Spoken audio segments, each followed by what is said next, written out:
Hello everyone, I am Shalini Singh and welcome to this channel. Here we are going to study the second chapter from Home Science class 12th and the name of this chapter is Clinical Nutrition and Dietetics. ये आपकी book का second unit का second chapter है. ठीक है, मतलब second unit में ये फर्स्ट ही चैप्टर है. फर्स्ट यूनिट और फर्स्ट चैप्टर हम ऑलरेडी पढ़ चुके हैं. सेकेंड यूनिट का नाम है nutrition, food science and technology.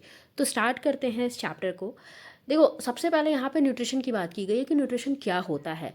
It is the science of food, nutrients and other substances as well as their digestion, absorption and utilisation by the body. तो nutrition में हम क्या बात करते हैं, सिर्फ फूड की ही बात नहीं करते, हम उसके अंदर प्रेजेंट जो न्यूट्रिएंट्स हैं उनकी बात करते हैं, अदर सब्सटेंसेस जो भी फूड में हैं उनकी भी बात करते हैं. साथ ही साथ ये न्यूट्रिएंट्स कैसे इनका डाइजेशन होगा, कैसे ये एब्जॉर्ब होंगे और कैसे ये यूटिलाइज होंगे हमारी बॉडी में, उसकी बात भी यहाँ पे न्यूट्रिशन के अंदर की जाती है. It is well known that optimum nutrition is important for providing immunity and protection from infection and to promote recovery from a variety of illness as well as managing chronic diseases. तो हमें पता है ना कि optimum nutrition ज़रूरी होता है, उचित न्यूट्रिशन ज़रूरी होता है हमारे लिए. अगर हम चाहते हैं कि हमें कोई तरह की इन्फेक्शन ना हो, हमारी इम्यूनिटी अच्छी रहे, तो इसी वजह से हमको न्यूट्रिशन की ज़रूरत होती है. इसके अलावा हमें बीमारी से भी बचाता है न्यूट्रिशन. जो भी क्रॉनिक डिजीज़ होने की संभावना होती है, क्रॉनिक डिजीज़ का मतलब आपको पता ही होगा, ऐसी डिजीज़ जो कि लंबे समय तक चलती हैं. एक बार हो जाती हैं तो फिर वो ज़िंदगी भर आपके साथ चलती हैं, वो फिर ख़त्म नहीं होती, तो उनको क्रॉनिक डिजीज़ बोलते हैं. तो उनको भी मैनेज करने में, उनको न होने देने में न्यूट्रिशन काफ़ी हेल्प करता है. When nutrient intakes are inadequate, the body has difficulty in maintaining immune defenses, healing wounds, utilizing medication, supporting organ function. तो अगर हम न्यूट्रिएंट्स प्रॉपर नहीं लेते हैं तो हमारी बॉडी इम्यून सिस्टम को अच्छे से मेंटेन नहीं कर पाएगी. जो भी हमको घाव हो रहे हैं वो भी हील नहीं हो पाएंगे. इसके अलावा जब हम दवाएं खाते हैं तो उनके साथ हम खाना भी खाते हैं, तभी जाके वो दवाओं का असर हमारे ऊपर होता है. तो मेडिकेशन को यूटिलाइज करने में भी न्यूट्रिएंट्स का हाथ होता है. तो अगर हम दवाई खा रहे हैं और अच्छे न्यूट्रिएंट्स नहीं ले रहे हैं तो दवाई का कोई असर नहीं होगा, दवाई हमारी बॉडी में यूटिलाइज ही नहीं हो पाएगी. उसके अलावा जो भी ऑर्गन्स हमारी बॉडी में काम कर रहे हैं उन सबको सपोर्ट करने के लिए न्यूट्रिएंट्स की ज़रूरत होती है. Nutrition is also important in disease state. जब हम बीमारी की अवस्था में होते हैं तभी भी हमको न्यूट्रिशन की ज़रूरत होती है. In some diseases nutrition play a major role in management and treatment and for it complements the medical treatment.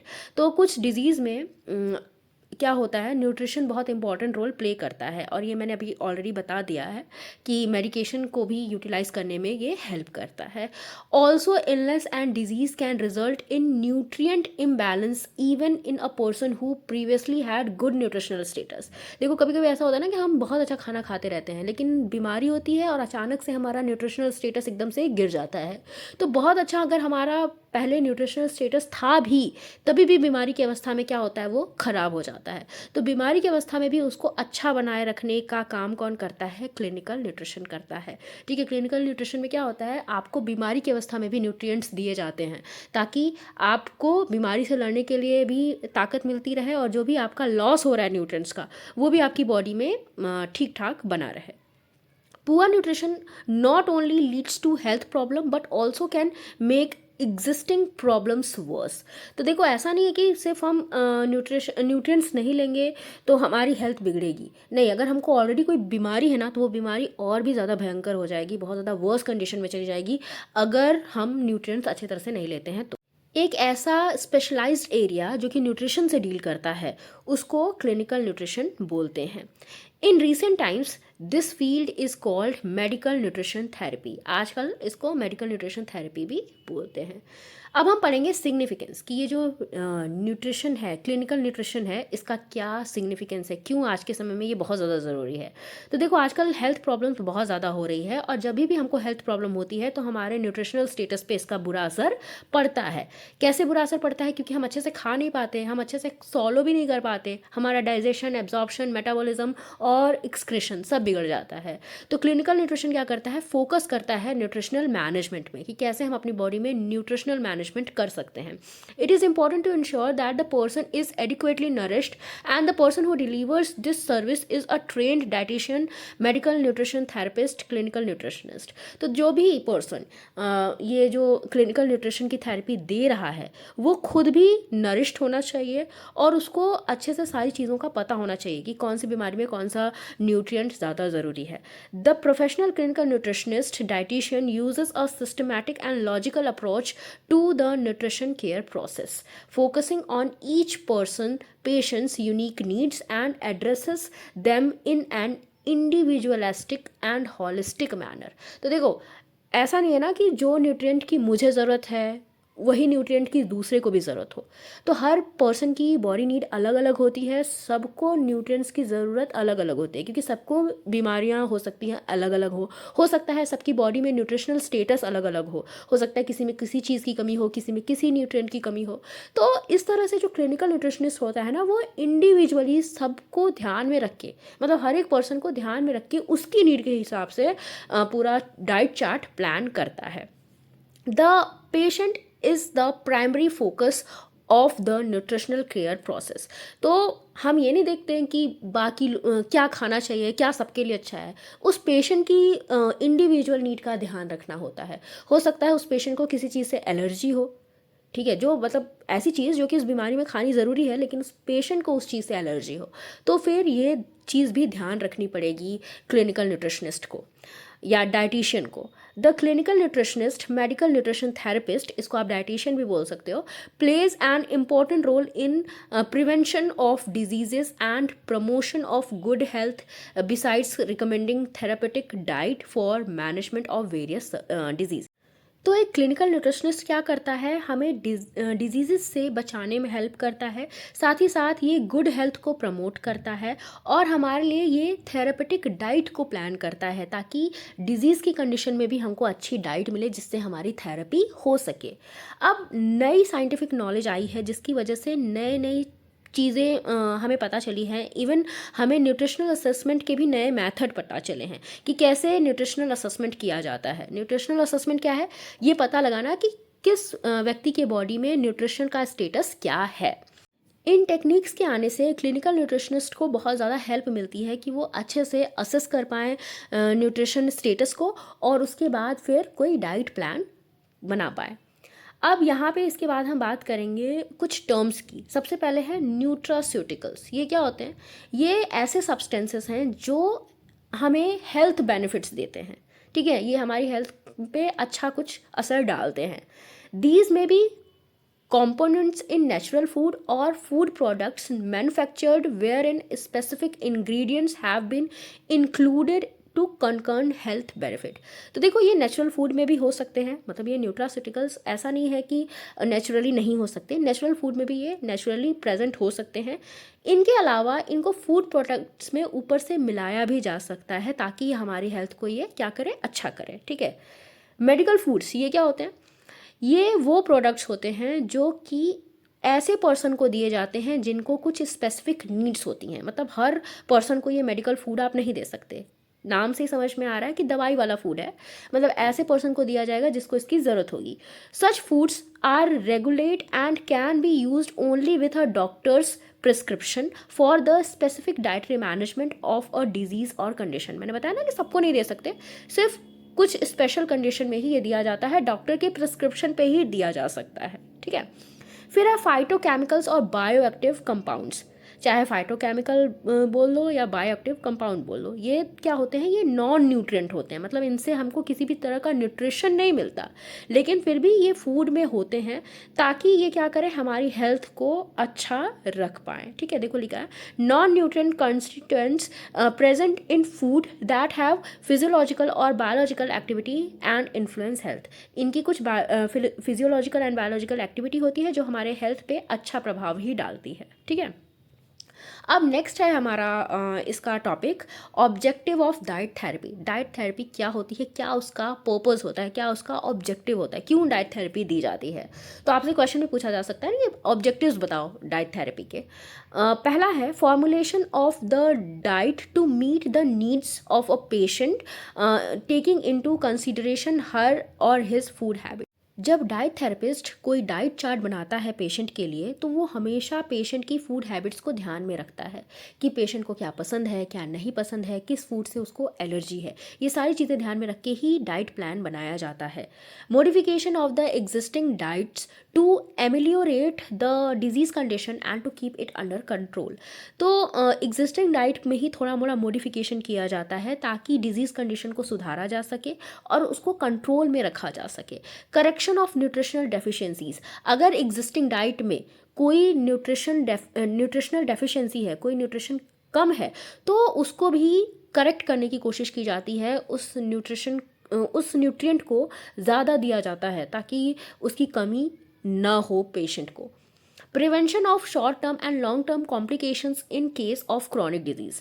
तो देखो, जब क्रॉनिक डिजीज़ होती है ना, तो खाना ध्यान में रख के खाया जाता है, क्योंकि क्रॉनिक डिजीज़ आपकी ठीक तो होने वाली है नहीं, वो आपके साथ हमेशा चलेगी। सिर्फ आप मेडिकेशन के थ्रू उसको कंट्रोल कर सकते हो। तो सिर्फ मेडिकेशन ही तो ज़रूरी नहीं है ना, डाइट भी ज़रूरी है। तो ये डाइट जो प्लान की जाती है ना, वो लंबे समय के लिए प्लान की जाती है। तो वहाँ पे कॉम्प्लिकेशंस को ध्यान में ज़्यादा रखना पड़ता है, क्योंकि वो खाना अब पेशेंट को शायद पूरी ज़िंदगी खाना पड़ेगा। तो उसके सारे जो कॉम्प्लिकेशन हो सकते हैं उस डाइट से, वो चीज़ें ध्यान में रख के ही डाइट प्लान की जाती है। Education and counselling to the patient regarding the need to adhere to the prescribed diet. तो ऐसा नहीं है कि डाइट थेरेपिस्ट सिर्फ डाइट प्लान करके पेशेंट को दे देगा, वो पेशेंट को काउंसलिंग भी देगा, वो पेशेंट को एडुकेट भी करेगा कि कैसे वो इस डाइट से अपने आप को अच्छा कर सकता है, अपनी हेल्थ को अच्छा कर सकता है। क्योंकि ऐसा नहीं होता, कई बार ऐसा होता है ना कि पेशेंट्स डाइट चार्ट को फॉलो ही नहीं करते, वो खाना ही नहीं खाना चाहते जो डाइटिशियन ने उनके लिए बनाया है। तो उस स्थिति में डाइट थेरेपिस्ट को काउंसलिंग करना ज़रूरी हो जाता है पेशेंट के साथ, ठीक है। A dietitian also need to look at the effect of illness on food acceptance and utilization। देखो, जब भी हम बीमार होते हैं ना, तो उस समय हमारा फूड एक्सेप्टेंस प्रभावित होता है। हम जितना खाना नॉर्मल स्थिति में खाते थे, उतना बीमारी की स्थिति में नहीं खाते, और अगर हम खाते भी हैं तो वो उतने अच्छे से यूटिलाइज नहीं हो पाता बॉडी में।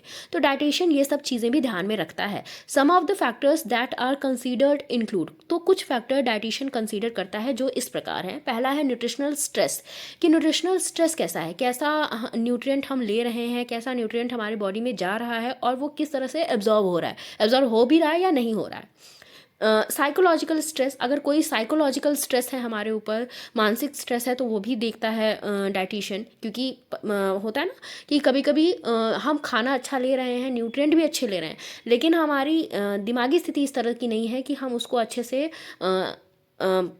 एब्जॉर्ब कर पाएँ, ठीक है, यूटिलाइज कर पाएँ। Effect of illness on food acceptance, देखो हाँ, इलनेस का फूड के एक्सेप्टेंस पे क्या असर पड़ रहा है, इसको भी देखता है डाइटिशियन।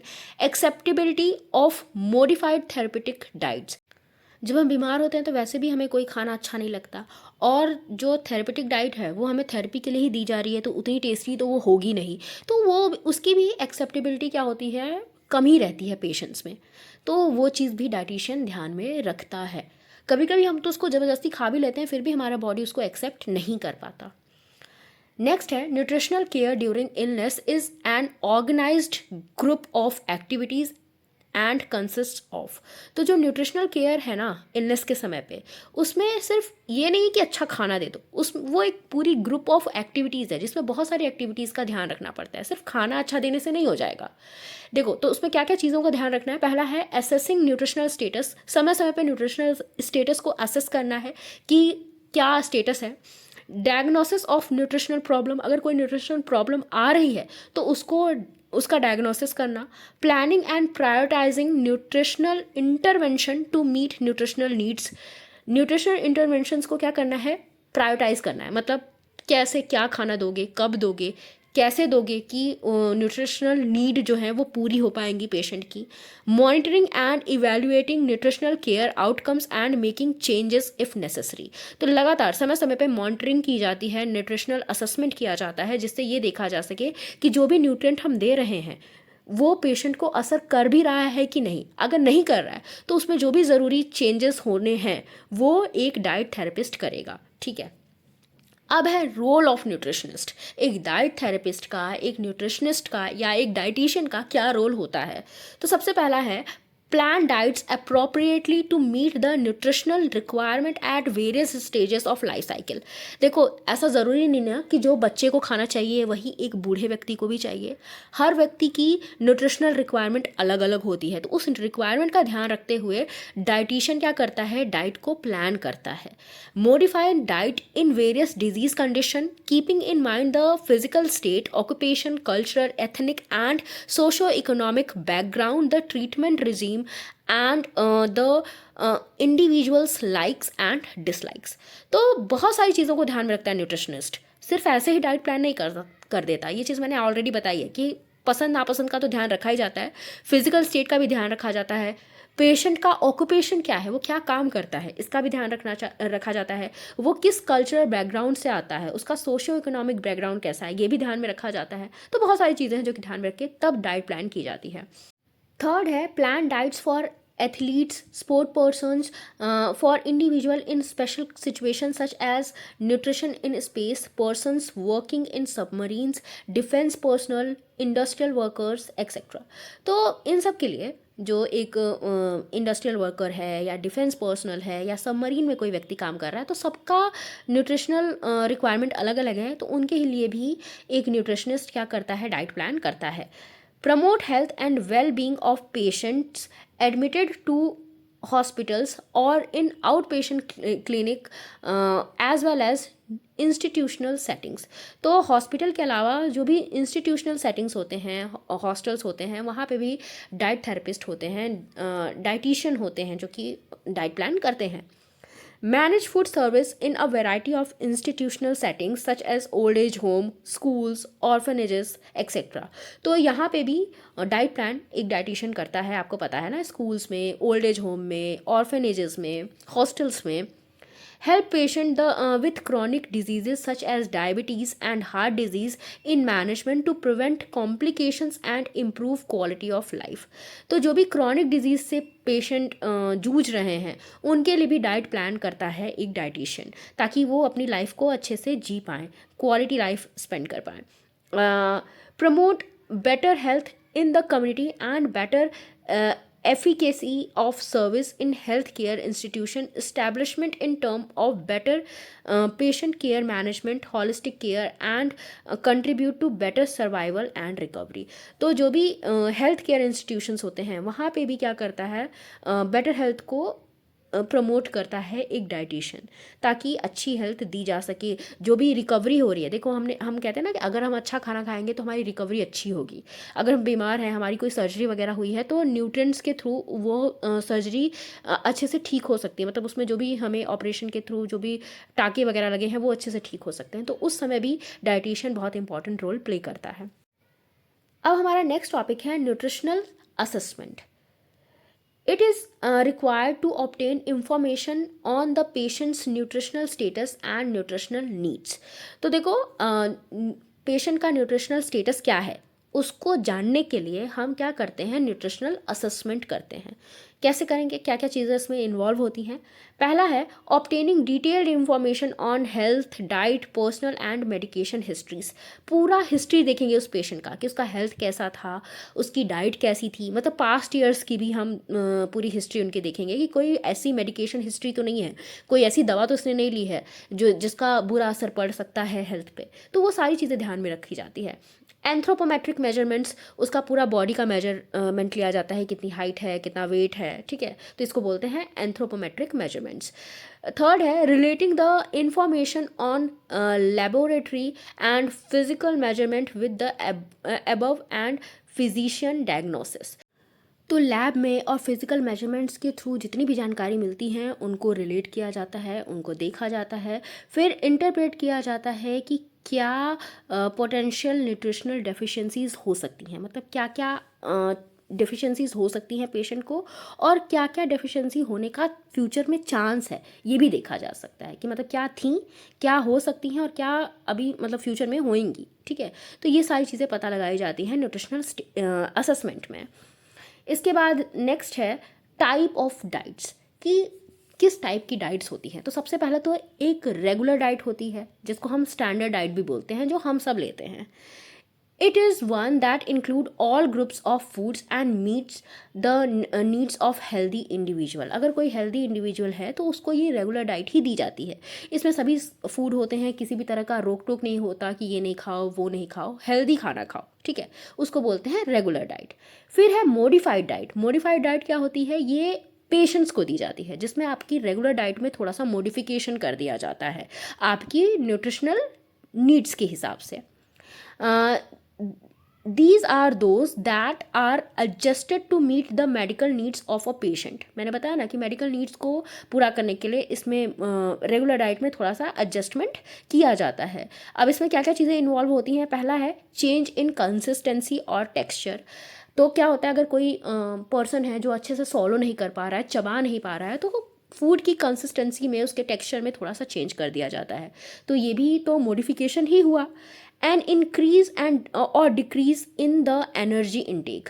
अगर कोई ऐसी बीमारी है जिसमें एनर्जी कम लेना है या एनर्जी ज़्यादा लेना है, तो उस समय उसके एनर्जी इनटेक को बढ़ाया घटाया जा सकता है, डिपेंड करता है कि आपको कौन सी बीमारी है। Include greater or lesser amount of one or more nutrients, increase in protein intake in case of surgery, lower protein intake in case of kidney failure। तो यहाँ पे ये बताया जा रहा है कि अलग अलग डिजीज़ कंडीशन में न्यूट्रिएंट्स की डिमांड घटती बढ़ती रहती है। जैसे अगर आपकी सर्जरी हुई है तो आपको प्रोटीन ज़्यादा चाहिए, लेकिन अगर आपको कोई किडनी से रिलेटेड डिजीज़ है या किडनी फेलियर है, तो उस समय आपको प्रोटीन कम लेना चाहिए, क्योंकि अगर हम ज़्यादा प्रोटीन खाएंगे ना तो किडनी को ज़्यादा काम करना पड़ेगा। ठीक है, तो ये चीज़ बताई गई है। Change in the number of meals. Regularly हम कितनी बार खाते हैं, 3 ही बार तो खाते हैं ना, लेकिन डिजीज़ की कंडीशन में क्या होता है कि ये जो नंबर ऑफ़ मील्स हैं ये घटाए बढ़ाए जा सकते हैं। हो सकता है आपको 3 से 4 बार कह दिया जाए खाने को, 5 बार कह दिया जाए कि कम कम खाओ लेकिन ज़्यादा बार खाओ। तो ये डिपेंड करता है कि आप किस बीमारी से जूझ रहे हो। ठीक है, उसके बाद नेक्स्ट है चेंज इन कंसिस्टेंसी। देखो हमने यहाँ पे पढ़ा ना कि हमें क्या करना है, कंसिस्टेंसी में चेंज करना है। तो कैसे कंसिस्टेंसी चेंज होगी, या तो आपको फ्लूइड डाइट दे दी जाएगी या तो सॉफ्ट डाइट दे दी जाएगी, तो वो बताया गया है। तो depend on the condition patient में बी एडवाइज्ड लिक्विड, सॉफ्ट और रेगुलर डाइट। तो किस कंडीशन में पेशेंट है उसके हिसाब से उसको उसकी डाइट की कंसिस्टेंसी को चेंज किया जाता है। इसमें पहला है लिक्विड डाइट। लिक्विड डाइट वो डाइट होती है जो रूम टेम्परेचर पे फ्लूइड कंसिस्टेंसी में होती है। इसका एडवांटेज ये होता है कि अगर आपका गैस्ट्रो इंटेस्टाइनल ट्रैक्ट अच्छे से काम कर रहा है तो आपको ये लिक्विड डाइट दी जा सकती है। ठीक है, लेकिन ऐसा पर्सन जो अच्छे से चबा नहीं सकता, अच्छे से सॉलो नहीं कर सकता, उन पर्सन को ये लिक्विड डाइट दी जाती है। मतलब अगर ऐसा पेशेंट जिसको फूड को चबाने में समस्या है, उसको सॉलो करने में समस्या है, तो उसको लिक्विड डाइट दी जाती है। ठीक है, लेकिन शर्त यह है कि उसका गैस्ट्रो इंटेस्टाइनल ट्रैक्ट अच्छे से काम करना चाहिए। ठीक है, अब क्या दिया जाता है लिक्विड डाइट में, coconut water, fruit juice, soup, milk, butter milk, milk shake, ये सब दिया जा सकता है लिक्विड डाइट में। एक क्लियर लिक्विड डाइट भी होती है। ये क्या होती है, एक ये लिक्विड डाइट का ही एक वेरिएशन है। ठीक है, लिक्विड डाइट का ही एक वेरिएशन है क्लियर लिक्विड डाइट। इसमें क्या होता है, इसमें भी जो कंसिस्टेंसी होती है वो पतली ही होती है, लेकिन लिक्विड डाइट से भी ज़्यादा पतला होता है ये। इसमें जो जूस दिए जाते हैं ना वो विदाउट पल्प दिए जाते हैं। मतलब ऐसा जूस दिया जाता है जिसके आर पार देखा जा सकता हो, जिसमें थोड़ा भी पल्प ना हो। बिना मिल्क का चीज़ दिया जाता है, इसमें मिल्क नहीं दिया जाता क्लियर लिक्विड डाइट में। ठीक है, देखो लिखा है a variation of this is also clear liquid diet which is even more thin in consistency, जैसे क्लियर सूप्स और juice, very light T etcetera. Clear liquid diet is prescribed just after surgery. Surgery के तुरंत बाद clear liquid diet ही दी जाती है। उस समय liquid diet भी नहीं दी जा सकती, सिर्फ और सिर्फ क्लियर लिक्विड डाइट दी जाएगी। लेकिन एक इसका लिमिटेशन है, वो ये कि क्लियर लिक्विड डाइट आप ज़्यादा समय तक नहीं दे सकते, क्योंकि इसमें किसी भी तरह का न्यूट्रिएंट नहीं होता, बहुत कम न्यूट्रिएंट इसमें होता है, इसीलिए ज़्यादा समय तक ये पेशेंट को नहीं दिया जा सकता। However the limitation is that it is not easy to meet the nutritional requirement of the person completely. बताया ना, इसमें इससे पर्सन की न्यूट्रिशनल रिक्वायरमेंट पूरी नहीं हो पाती। फिर नेक्स्ट है सॉफ्ट डाइट। हमने लिक्विड डाइट पढ़ ली, अब हम पढ़ेंगे सॉफ्ट डाइट। ये कैसा होता है, नाम से समझ में आ रहा है कि सॉफ्ट होता है। It provides soft but solid food that are lightly seasoned, do not contain much fibre और गैस फॉर्मिंग फूड। तो इसमें फाइबर्स की कमी होती है, गैस फॉर्मिंग फूड इसमें नहीं दिया जाता, बाकी सारी चीज़ें दी जा सकती हैं। Such diet are easy to chew and digest. इसमें हम आसानी से इसको चबा सकते हैं और डाइजेस्ट भी कर सकते हैं। इसमें चबाने में ज़्यादा मेहनत नहीं होती, डाइजेशन में भी ज़्यादा मेहनत नहीं करनी पड़ती। इसका सबसे बड़ा एग्जाम्पल है खिचड़ी। खिचड़ी हो गया, खीर हो गया, दलिया हो गया, ये सब दिया जाता है सॉफ्ट डाइट में। These are certain modification we make even for normal adults in the older age group. ये जो सॉफ्ट डाइट है ना, ये नॉर्मल एडल्ट्स को भी दी जा सकती है जो बहुत ज़्यादा बूढ़े हो चुके हैं।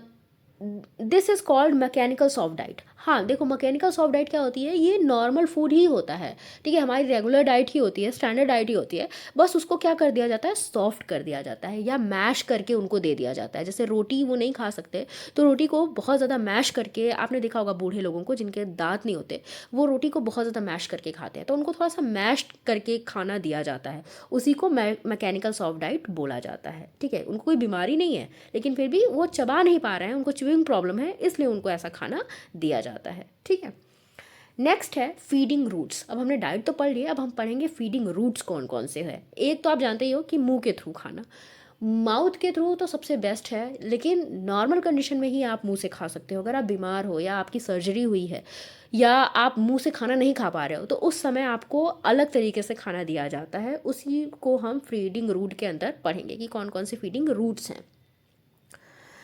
The best and most preferred way route for feeding the patient is orally or by mouth। मैंने बताया ना कि सबसे ज़्यादा प्रिफरेबल जो चीज़ है वो मुंह से खाना खाना ही है। However, there are patient who may not be able to chew or swallow।